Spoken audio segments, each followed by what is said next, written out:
We're going to get started. I'd like to welcome everybody to this month's Brown Bag Lunch, and again thank our Brown Bag Lunch sponsor, Dennis Andersen, for supporting this series at the Museum of Danish America.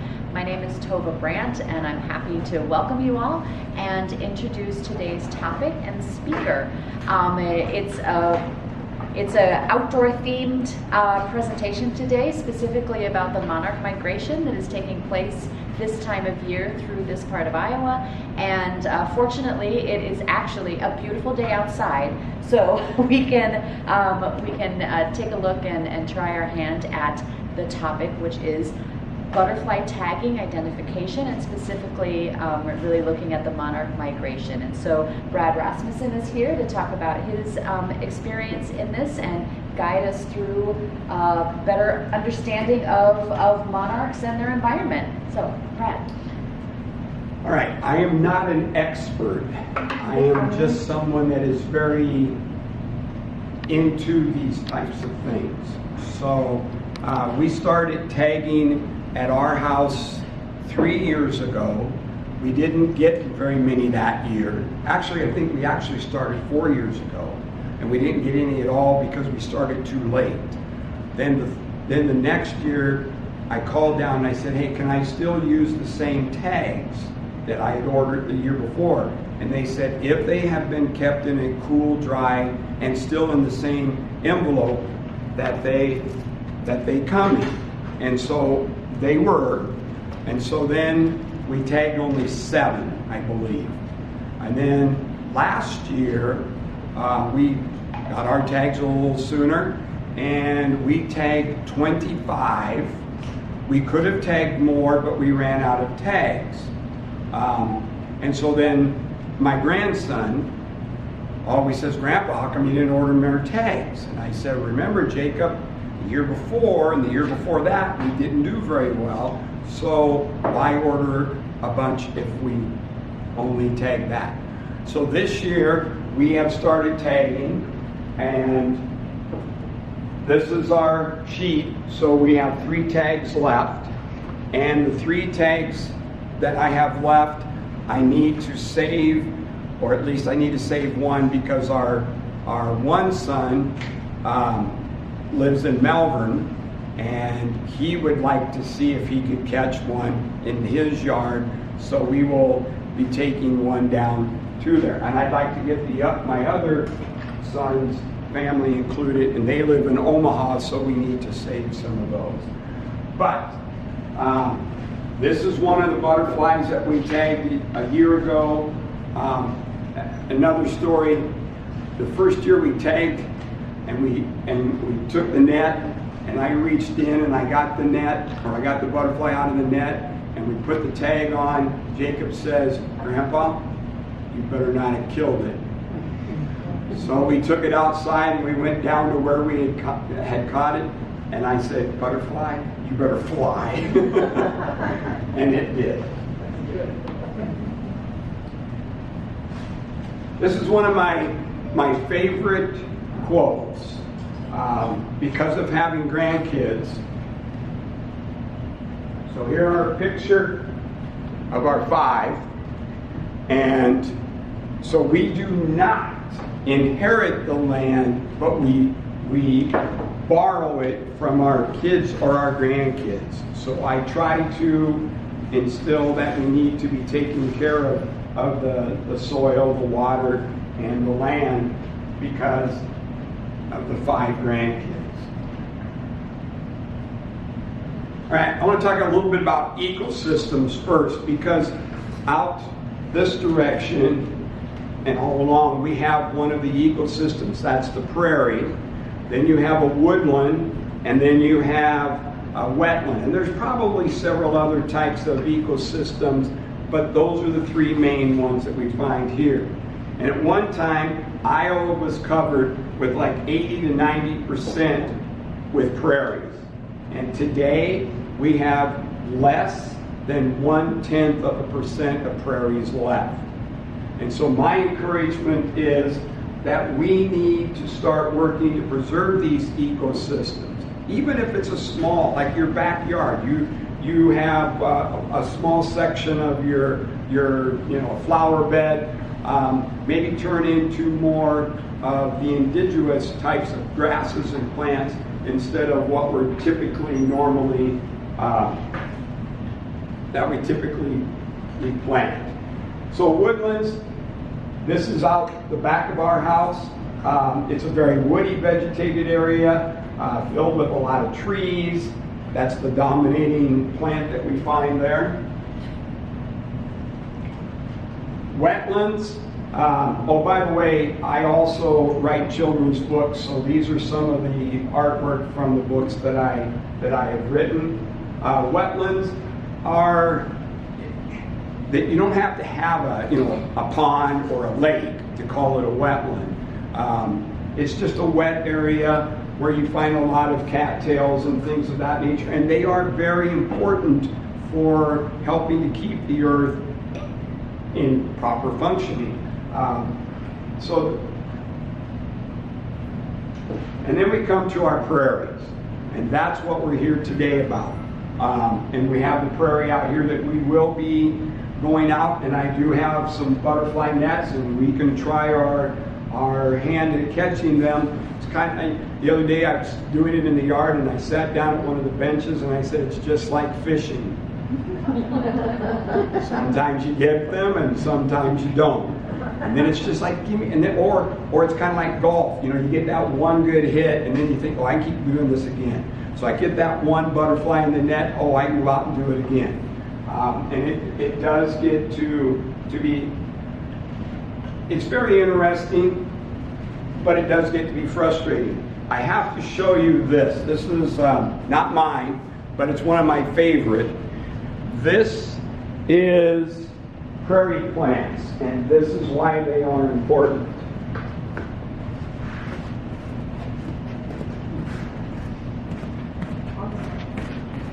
Okay, it's not what's above ground, it's what's below ground. So the big blue stem and the lead plant, these are why we plant prairie plants, because of that root structure. It takes the carbon. We hear a lot about carbon these days. It takes the carbon all the way down to into the ground and disperses it. It takes water down to where it needs to go. It takes oxygen down. So these things help to keep the soil rich, and they also are very good for holding soil together and preventing erosion. So I have big blue stem in my yard. We live in Atlantic. We have a half an acre, and I have turned it into I bet you 90% are all prairie plants.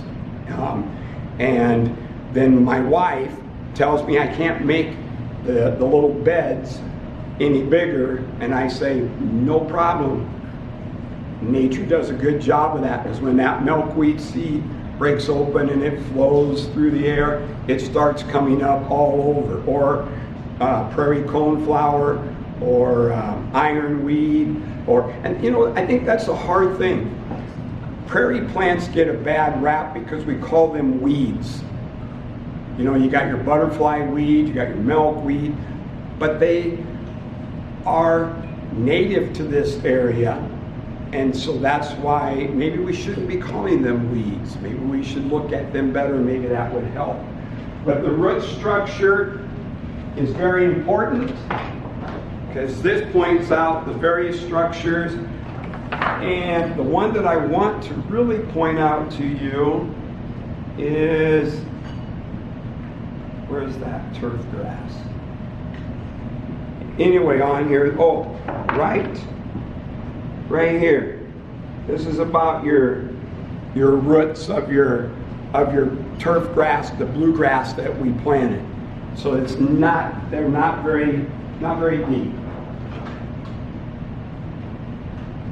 Well, this is in Atlantic, and this is in City Park. This is the map of Iowa. And a few years ago, there wasn't anything there but actual weeds. So we then took and planted it into prairie plants. So remember back I said it used to be 80 to 90% And so I guess in a sense, there still is an Iowa that's totally covered with prairies. Woodlands help to purify the air, reduce floods. Wetlands help with erosion too. Prairies give us our habitat for birds, butterflies, insects, and a lot of other pollinators. When I walk through our yard, you see the big bumblebees, but what you don't always stop and see are all those other little tiny pollinators that are there doing the work that helps us. What is it? 1 out of 3 bites of food is attributed to a pollinator. And I think our garden the last few years, I think, has been much better. I'm not attributing all of that. I'm taking no credit. But the pollinators, I believe, are really helping with that. And again, this is, even if people that are even farmers or people that live out in the country, if they would take like and just do a prairie strip, like where the waterways are just grass, if they would put in prairie plants, that would really help. Plus, you can get through the government help with establishing that. Now, it does take a little more time, but once it gets established, you're really not having to worry about watering it. And I don't weed any of our flower beds. I have to call them beds because in town you can't have a whole acre of prairie because of red restrictions.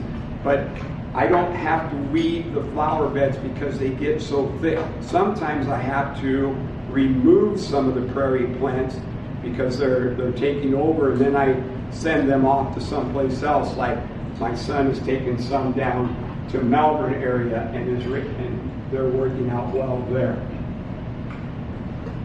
Monarchs and other pollinators are declining. It's taking place because of habitat loss, illegal logging, policies established by leaders, local, state, and national, and even international, which are taking us away from conservation and from protecting. Minnesota will pay landowners, even in town, to help establish prairies. So I think if we had an incentive, we're going to be restoring that, and this is a key word, that biodiversity. And with the more different types of things we have, the better our life is and nature's. So, monarchs. If you look on our list, and we've caught, like I said, and tagged 22, but of those 22, only 3 of them are males. We don't catch very many males, so it's kind of like first of all, when I see a monarch, I scream out monarch. I think people in town are probably going, there's a little off his rocker. But when I catch a male, then it's like, whoa, that's a really big one, because there aren't that many. To distinguish, when you look at the male, and it's very difficult, but this part, there's 2 little darker pouches or darker parts of the wings where you don't see that in the same part on the female. So that's how you tell the difference between male and female monarchs. So, if you do catch, like I said, I've only caught 3, your odds are... Can I ask a question? Are those pouches only visible from one side of the wing, or are they visible from both sides? You can see them from both sides. We raised our monarchs, or some of them. Now, we raised them earlier in the year, so ours aren't the ones that are going to be migrating. So this was our indoor monarch habitat, and we did get to see in the yard, I got to see eggs on our milkweed, and I've got some pictures up here. And that's very interesting. The eggs are on the underneath section of the leaf. And so you kind of have to look upside down at it, and it's not very big.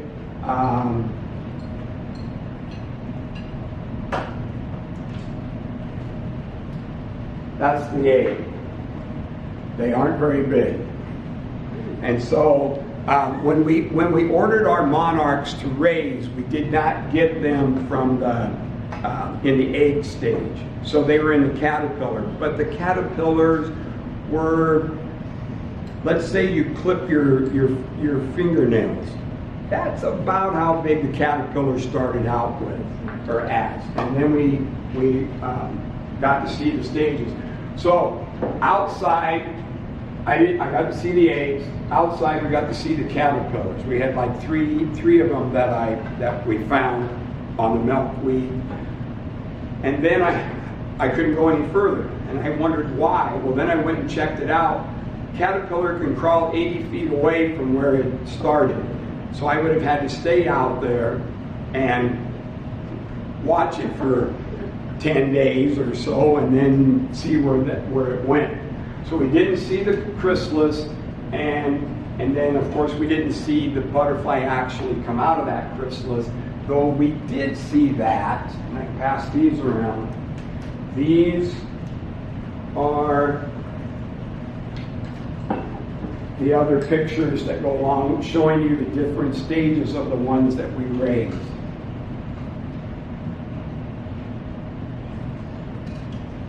So, monarchs, there's like 4 generations, and that's the unique thing, because of the monarchs are the only ones that fly, from southern Texas, Mexico area, up north to the northern part of the U.S. and Canada.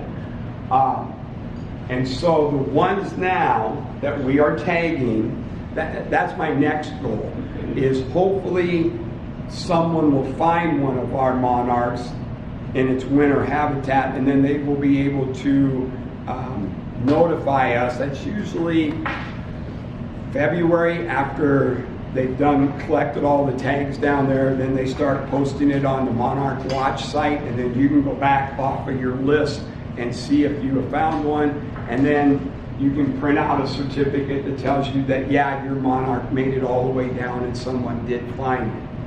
So it's 4 generations. Monarchs in Generation 2 are the grandchildren of the overwintering ones. Generations 2 are Eastern United States. They first appear south, in May, north a little bit further. And it's important that we plant a variety of milkweed. The common milkweed is usually the one that you see the egg on, because they have to eat that milkweed in order to get the poison into them that they then carry that protects them. But you can also find them on swamp milkweed and butterfly weed. Most of the ones, or the caterpillars I saw, or that we saw in our yard, were on our butterfly weed after the egg. All right, so then the 3rd and 4th generations are the great-great-grandchildren. I think that's kind of awesome, because we see all of the plaques around here of relatives, and you trace back your family ties to Denmark. So I am 100% Dane.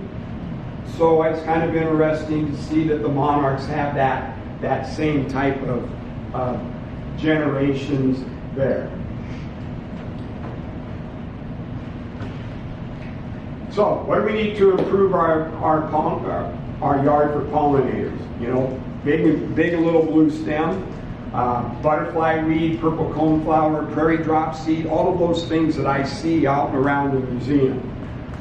These plants will absorb carbon, protects our water supply, enriches our soil, reduces the impacts of climate change. And where I go for information, there's a gentleman in Atlantic, his name is Gil Gillespie, and he actually got me started in this. One time I was at Produce in the Park and asking questions, and they said, go talk to Gil. So I went and talked to Gil, and he said, Prairie Nursery out of Wisconsin is where I have ordered a lot of my plants. However, the Tallgrass Prairie Center at UNI also has things that you can get, and they were even I saw at there they had planted things like this in pots. Now, the pots were under the ground, so they were pulling them up with the tractor, and then they were going to ship them out to other schools, other museums, other places, so that these could be on display to show people this is why prairies are important and this is why indigenous plants. And I just saw that the other day. Whoops, too far. So these are some of the plants that we have in our yard. And I do have photo albums up here of some others. Oh, there is one. I do not have this. But bison are kind of one of my favorite animals. And when I was on the Mills County Conservation Board in Glenwood, we kept trying to push, because we ended up with 960 acres, we were trying to push the park director, the park director to, hey, can we get a couple of these? He was no, he was a no, but I can kind of understand there's a lot to maintain. So this is the Neil Smith one over by Des Moines. We were driving through, and the only bison we saw was the big one, and he was up there just laying down, having a good time. But so we put a lot of this into our yard. We can harvest the seed, and then I raise some of it in our house over the winter, and then I can plant it back out. I also raised some last winter at Denise O'Brien's in her greenhouse, and it's interesting. And then, like I said, then our youngest son is into this, and so it's like he has a big blue stem from our yard, and I think he's proud of that, because it's like there's a connection. So it's like that generation. So here's our oldest grandson, and he caught the monarch. These are some of the pictures last year of the monarchs, and I could have taken some more just like that. So it's hard when you hear that the monarch population is going down, and then you go out and you tell someone, well, if I would have been quick, I could have had 20 of them in my net at one time. So there's hope. Monarch Watch out of Kansas, if you just Google Monarch Watch, they are the ones where all of the information comes from, and you can get a lot of information from them as well. So, first of all, I'll take any questions, but then we're ready to try our luck at catching and tagging some monarchs.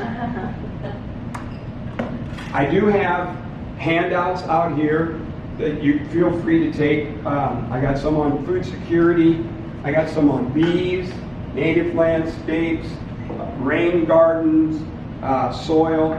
Feel free to take any of those, and I'll take any questions.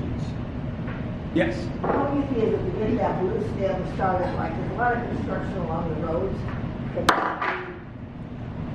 Can it be planted into clay type soil where it grow? Yes.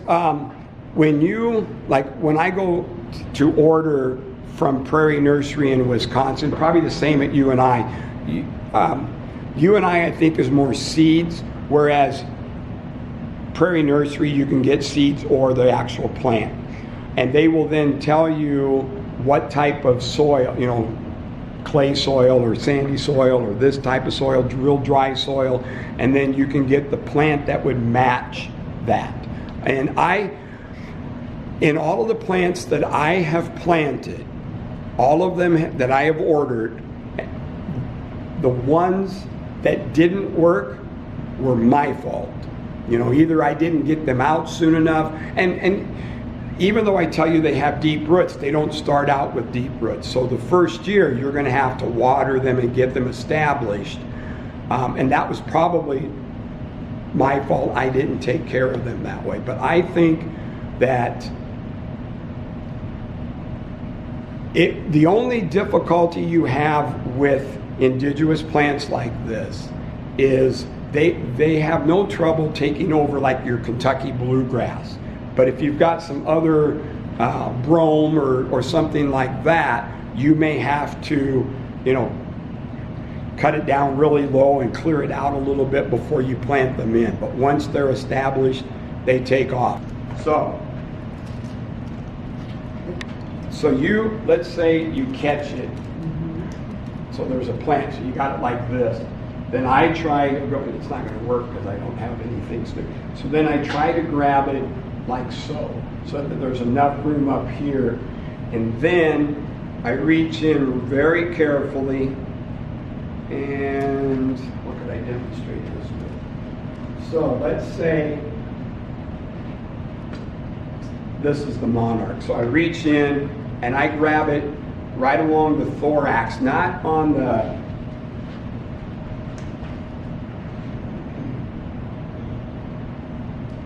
So Jacob's got his is down here. So that's how I do it first. Then, okay, so you don't want to grab it real hard there because that's the main part of the body, but the wings are going to be folded up. So then I try to grab it just above. So let's say this is the main body. So I kind of grab it right here. Then I'll get a tag. They're very, very small. Very small. Because that's another question. I've had more questions this year when I've posted things. Well, do they fly? Does it hurt their flight? I think when they think of tags, I think they're thinking of like the tags you would put in the ear of a cow or a pig or something like that. So then I get one of the little tags on the edge of my finger, and then I'll put it, because you have to put it, you got to put it down on this part of the wing. And maybe there's a better picture. Where's that? Yeah. So it's usually like this, and so then I'll get this is the dorsal part of the fin, or the wing, excuse me. And so you put that little sticker there, and then I just try to put my finger and thumb over that sticker, and I give it just a little tiny squeeze just to make sure that sticker stays on, and then you let it go. Now, I usually bring the net into the house and do this. But I've done it outside, though not very often. So, if the butterfly flies away and you don't get a tag on it, you say, all right, well, that was another fish that hopped off the hook before I got it on in. So that's how I do it. And then so your finger and thumb are just like that. And if you don't, I have not harmed any. All of them have flown away.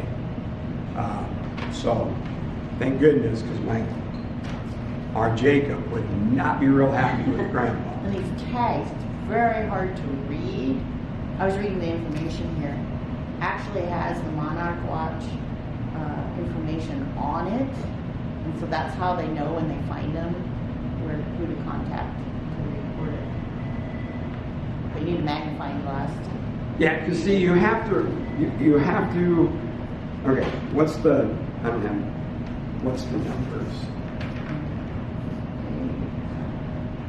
Looks like AHUJ. Okay, so you would write the number here that usually starts off with 3 or 4 letters. I think it's 4 letters. And then the number. Well, the numbers, once you get the first one on there, and if you keep going in the right order, the letters don't change, it's just the numbers do. So like on ours, what did I do with mine? Where's my clipboard? Oh, here it is. Ours were AHHR 275. Well, then it's those 4 letters all the way down, and then it's just a number, 270. Then it goes 280, 280, or 276, 77, 78, 79, so on. And then you write down the date that you caught them.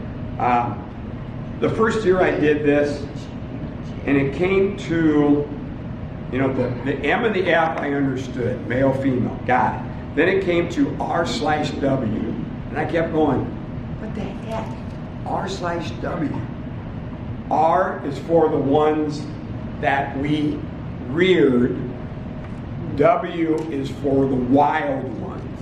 So if we were going to tag monarchs that we raised, we would have ordered the monarchs to come later in the year, because we did them in the spring, so you're not going to tag those because those aren't the ones that are going to migrate south.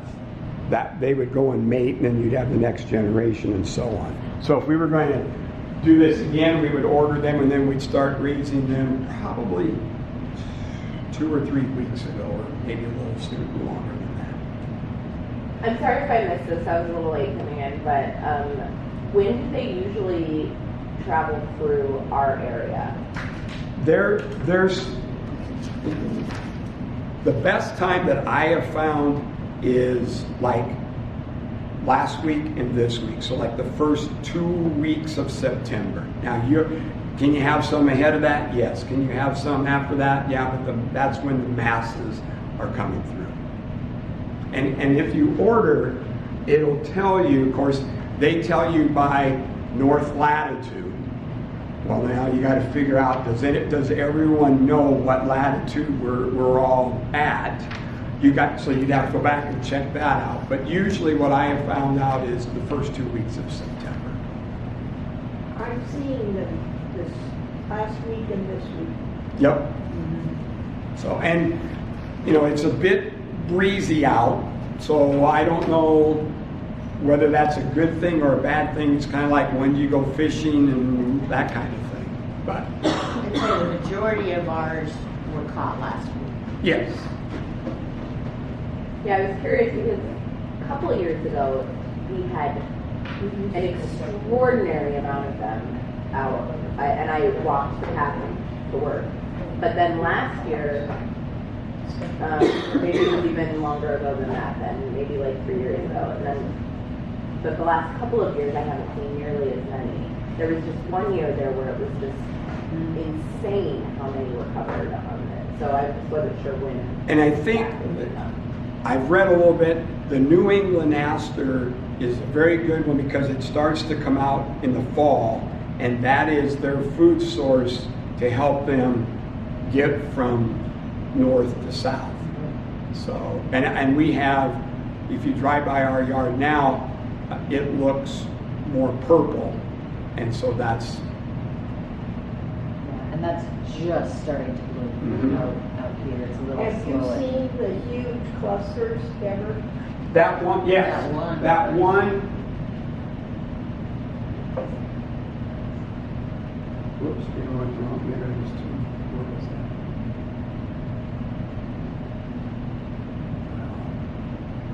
Because I did, when I was on the farm, I heard a noise outside, and there were so many of them that they made noise, actually made noise. There's a bunch. 1, 2, 3, 4, 5, Oh, no, 6, 7, 8. this tree was. Yes, and this is just one section of the tree that I took.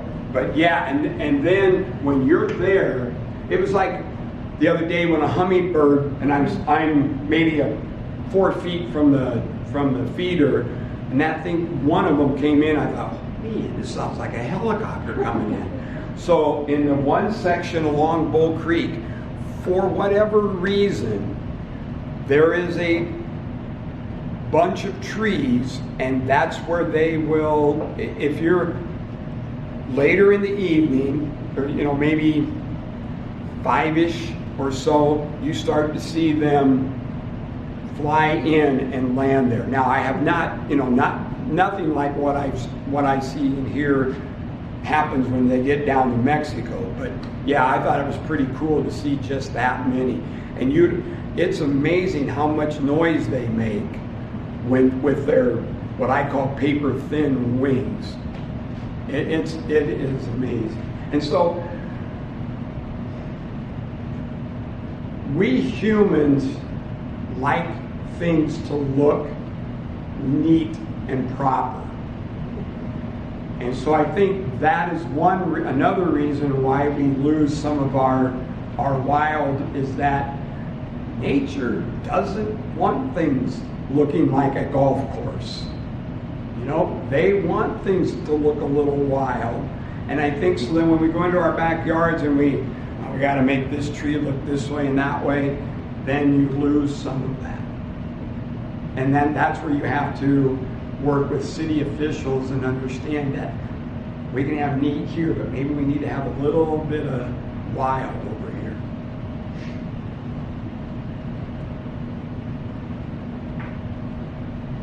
Yes? Most of those plants require full sun. You mean these plants? Yeah. No, you can get wetland plants, wooded plants, and then now some of these, like these two, yes, they would be more prairie plants. But I have a section of our yard under some trees that are just woodland type indigenous plants.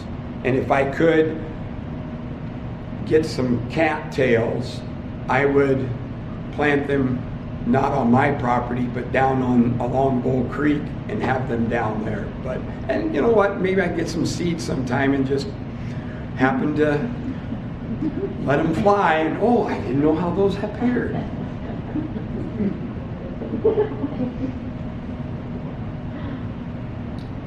Okay, so handouts. Feel free to take what you want. And if you would like to, you can go in partners. I've got 5 nets, and we can go outside. So if I plant these seeds, will they grow? These and this, and this will have to dry. Yes, but if I let it dry. I think. Would you need to start them inside? I don't know. Oh, I'm sure. I think all work